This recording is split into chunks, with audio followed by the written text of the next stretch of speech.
Nous allons continuer notre étude biblique du livre d'Esdras en abordant le chapitre 2 de ce livre. Et vous verrez qu'a priori c'est le genre de chapitre qu'on saute allègrement car il contient une liste interminable de noms de familles. Mais derrière ces noms, on a un peuple qui prend la route, un peuple qui se met en exode. Après l'exode d'Éden, l'exode d'Abraham, l'exode d'Égypte, l'exode maintenant de Babylone, on verra que l'Église du Christ elle-même est en exode car nous sommes toujours étrangers et voyageurs sur cette terre. Quel est le but de l'exode? Quelle en est l'utilité? Derrière cette liste de noms, aussi nous verrons qu'elle cache un problème crucial d'identité.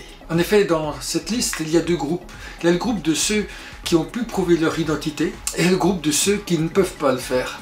Et ce sont en gros les sans-papiers du moment. La question d'identité est cruciale en Israël, mais aussi dans notre société actuelle.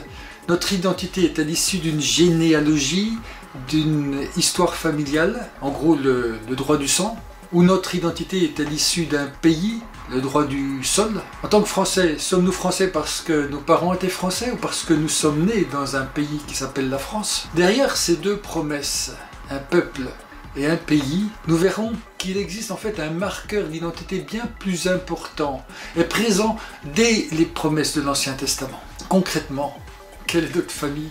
Quel est notre pays pour nous chrétiens du XXIe siècle? Pour quelle identité devons-nous nous battre? Alors rendez-vous ce lundi 5 février pour discuter de tout cela en salle de convivialité.